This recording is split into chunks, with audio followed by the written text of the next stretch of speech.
السلام علیکم ورحمۃ اللہ وبرکاتہ. Welcome to learning Quran. Learning Quran میں خوش آمدید.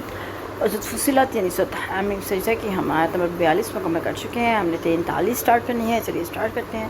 بسم اللہ الرحمن الرحیم. شروع اللہ کے نام سے جو مہربان اور نہایت رحم کرنے والا ہے.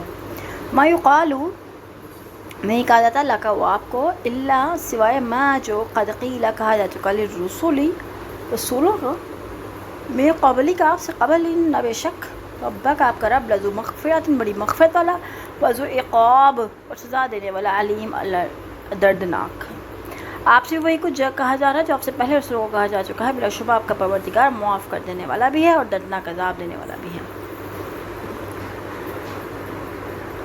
رسولوں کو قوم سے کیا کچھ سننا پڑا. اس طرح کی آیات کا نزول وقتاً فوقتاً ہوتا رہا اور باہر رہا ہوا اور ہونا چاہیے بھی تھا، کیونکہ 13 سالہ دور نبوت میں سارے کا سارا ہی کفار کے ہاتھوں اظہار ثانیہ میں گزرا، جن کی ایک قسم استہزاء اور اعتراضات بھی تھے. استہزاء اللہ کی آیات سے ہوتا تھا، اللہ کے رسول سے بھی اور مسلمانوں سے بھی.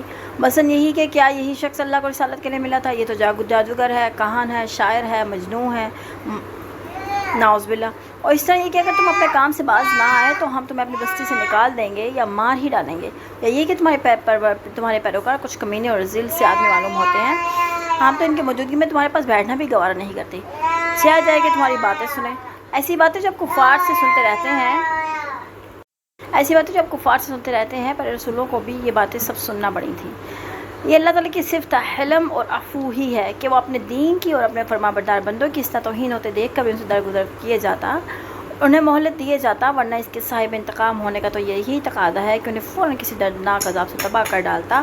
مگر وہ اس عذاب کو مؤخر کیے جا رہا ہے اور یہ سب کچھ اس کی مشیت کے تحت ہو رہا ہے. وَلَوْ جَعَلْنَاهُ قُرْآنًا عَجَمِيًّا اور اگر ہم بناتے ہیں قرآن کو عجمی زبان کا، لقالوا تو وہ یہ کہتے لولا کیوں نہ فصلت بیان صاف بیان کی گئی آیات ہوئی ان آیاتوں کو عجمی ان کے عجمی کتاب عربی اور عربی.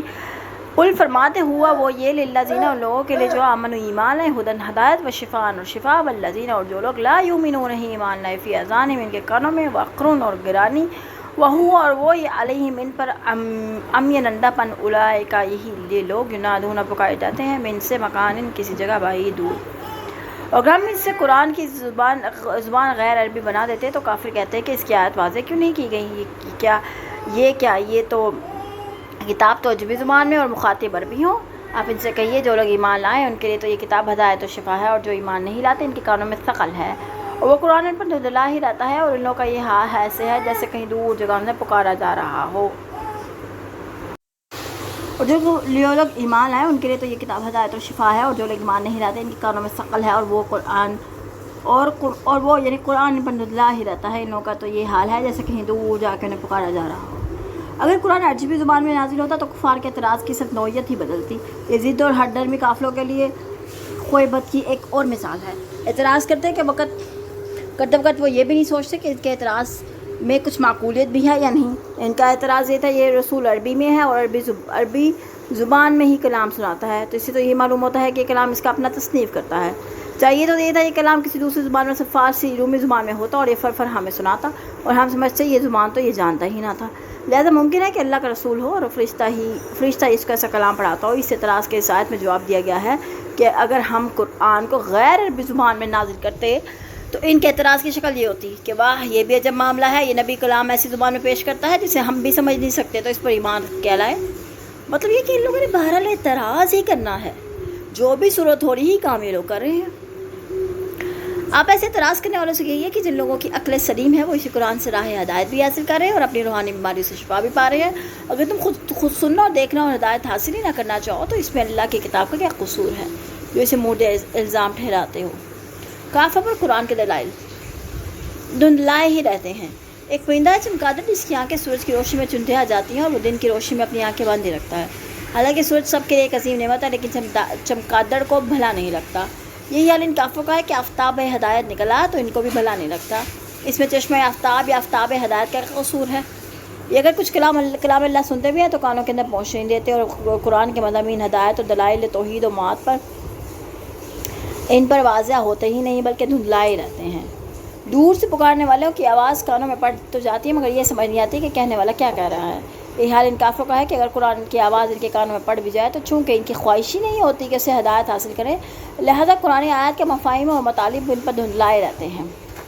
وَلَقَدْ آتَيْنَا مُوسَىٰ، اور ہم نے تحقیق دی موسیٰ کو الکتاب کتاب، فاختلف تو اختلاف کیفی اس میں، ولولا اور اگر نہ ہوتی کلمات ایک بات سبقت پہلے ٹھہر چکی، من سے ربک آپ کا رب، لقضی تو فیصلہ ہو چکا ہوتا بینہم ان کے درمیان، وانہم اور بے شک وہ لفی شک ضرور شک میں، منہ اس سے مریب تردد میں ڈالنے والا، والے شک میں۔ ہم نے موسیٰ کو کتاب دی تھی تو اس میں بھی اختلاف کیا گیا تھا، اور اگر آپ کے پروردگار کی طرف سے ایک بات پہلے سے طے شدہ نہ ہوتی تو ان کے درمیان فیصلہ چکا دیا جاتا، اور یہ لوگ بھی اس قرآن کی نسبت ایسے ہی شک میں پڑے ہوئے ہیں جو انہیں بے چین کیے رکھتا ہے۔ یعنی جو کتاب تورات موسیٰ کو دی گئی تھی اس میں بھی جامع ہدایت موجود تھی، اور لوگوں نے اس میں اختلاف کیا، کچھ ایمان لائے اور بہت سے نے اس کی مخالفت شروع کر دی۔ بالکل ایسی صورتحال اب قرآن کے معاملے پیش آ رہی ہے کہ اللہ کی مشیت میں یہ بات نہ ہوتی کہ یہ دنیا دارالامتحان ہے تو اب ان لوگوں کے درمیان فیصلہ چکا دیا جاتا جو اپنے بعد مفادات اور سرداریوں کی بقا کی خاطر دعوت حق کے کو بہرحال جھٹلاتے ہیں، جھٹلانے پر تلے بیٹھے ہیں اور پوری سرگرمیاں دعوت کو مٹانے پر صرف کر رہے ہیں، جبکہ ایسا صورتحال یہ ہے کہ ان کے دل دعوت کو درست تسلیم کرتے ہیں اور انہیں اندر ہی اندر یہ خدشہ کھایا جا رہا ہے کہ اگر اسلام کو غلبہ حاصل ہو گیا تو پھر ہماری خیر نہیں۔ من عمل صالحا، اور جس نے ایک عمل کیا، فلنفسہ تو اپنی ذات کے لیے، ومن اساء، اور جس نے برائی کی، فعلیہا تو اس پر بھی اس کا وبال، وما ربک، اور نہیں آپ کا رب بظلام مستلق ظلم کرنے والا، للعبید اپنے بندوں پر۔ جس شخص سے کوئی نیک عمل کیا تو اس کا فائدہ اسی کو ہوگا، اور جو برائی کرے گا اس کا وبال بھی اسی پر ہوگا، اور آپ کا پروردگار اپنے بندوں پر ظلم کرنے والا نہیں ہے۔ یعنی آپ کے پروردگار کو اپنے بندوں کو خواہ مخواہ سزا دینے کا کوئی شوق نہیں ہے، نہ وہ یہ ظلم کر سکتا ہے کہ نیکی کرنے والوں کو کچھ بدلہ نہ دے، اور نہ یہ کہ بدی کرنے والوں کو ان کی بدی کی کوئی سزا نہ ملے۔ الیہ، اس کی طرف یردو لوٹایا حوالے کیا جاتا ہے، علم الساعۃ، قیامت کا علم، وما تخرج، نہیں نکالتا، من ثمرۃ کوئی پھل، من اکمامہا اور اپنے غلافوں سے، وما تحمل، اور نہیں حاملہ ہوتی، من انثیٰ کوئی عورت، ولا تضاع، اور نہ بچہ جنتی ہے، اور نہ وہ بچہ جنتی ہے، الا بعلمہ مگر اس کے علم میں، ویوم، اور جس دن ینادیہم وہ پکارے گا انہیں، این شرکائی کہاں ہے میرے شریک، قالوا وہ کہیں گے اذنا کا اطلاع دے دی ہم نے تجھے، ما منا ہم نہیں ہم سے من شہید کوئی شاہد۔ قیامت کا علم اللہ ہی کی طرف لوٹایا جاتا ہے، اور جو بھی پھل اپنے شگوفے سے نکلتا ہے یا مادہ حاملہ ہوتی ہے یا بچہ جنتی ہے تو یہ سب کچھ اللہ کے علم میں ہوتا ہے۔ اور جس دن اللہ ان مشرکوں کو پکار کر پوچھے گا کہ کہاں ہے میرے شریک، تو کہیں گے ہم آپ سے ایسی عرض کر چکے ہیں کہ آج ہم میں سے کوئی ایسی گواہی دینے والا نہیں جو آپ کا رخصتہ موڑ دینا جس کا تعلق عملی زندگی سے ہو۔ اللہ تعالیٰ کی وسعت علم کا یہ حال ہے کہ شگوفے کے اندر اس کے پھل کے نکلنے تک جو کیفیات سے گزرتی ہیں، اور رحم مادر میں جنین پر جو مرحلے پیش آتے ہیں، وہ سب اللہ تعالیٰ کے علم میں ہیں۔ ایسی علیم ہستی جب یہ خبر دے رہی ہے کہ قیامت یقینی طور پر آنے والی ہے، تمہیں اس بات پر یقین کر لینا چاہیے۔ نہیں یہ بات کہ وہ کب آئے گی تو اس کا علم بھی صرف اللہ کو ہے، اور یہ بات بتانا مرشد الہی کے خلاف ہے، کیونکہ اس طرح تخلیق انسانی کا مقصد ہی فوت ہو جاتا ہے۔ کافروں کا یہ مشغلہ سے بن گیا تھا کہ وہ بابا رسول اللہ صلی اللہ علیہ وسلم سے یہ سوال کیا کرتے تھے کہ اس کے جواب میں مختلف مقامات پر مختلف جوابات دیے گئے ہیں، تو ان میں وہ پہلو اختیار کیا ہے جس کا تعلق عملی زندگی سے ہو۔ اور رسول اللہ صلی اللہ علیہ وسلم کا بھی یہ دستور تھا، چنانچہ ایک دفعہ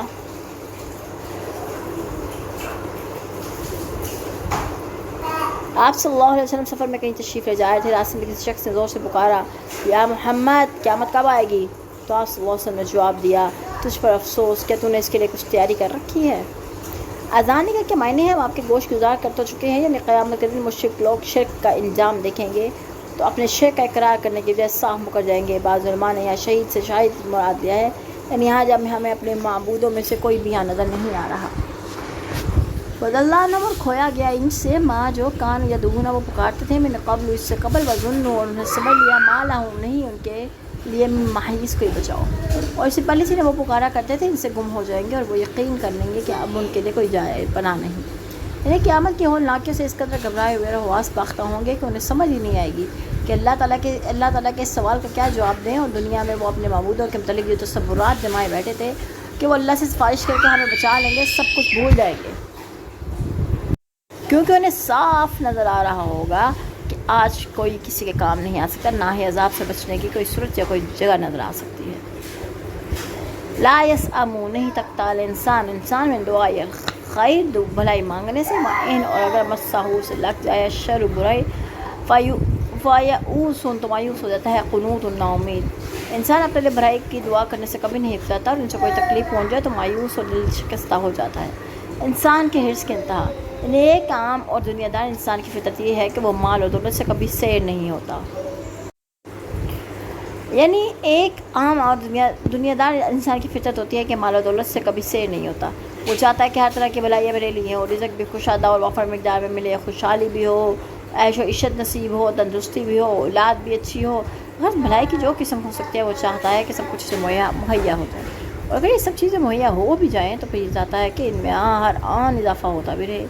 اس کی یہ حرص کبھی ختم نہ ہونے والی، ختم ہونے کو نہیں آتی۔ چنانچہ سیدنا عبداللہ بن زبیر رضی اللہ تعالیٰ عنہ فرماتے ہیں کہ رسول اللہ صلی اللہ علیہ وسلم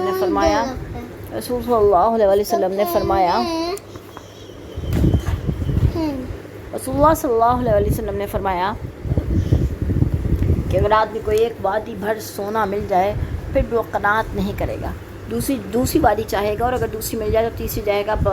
بات یہ ہے کہ آدمی کا پیٹ مٹی ہی بھرتی ہے۔ تکلیف مایوس اور شاکی، اس کی طبیعت کا دوسرا پہلو یہ ہے کہ جب سے کوئی تنگی، فاقہ یا بیماری یا اس قسم کا کوئی دکھ پہنچتا ہے تو اسے تکلیف کے دور ہونے کا ظاہری اسباب نظر نہیں آتے تو اللہ کی رحمت سے مایوس ہو کر ناشکری کرنے کی باتیں کرتا ہے۔ وہ یہ نہیں سمجھتا کہ ان ظاہری اسباب کے علاوہ بے شمار باطنی اسباب بھی موجود ہیں جو اسے نظر نہیں آ سکتے، وہ اللہ تعالیٰ کے قبضے قدرت میں ہوتے ہیں۔ اگر وہ اللہ پر بھروسہ کرنا سیکھ جائے تو یقیناً اس کی یہ حالت نہ ہو۔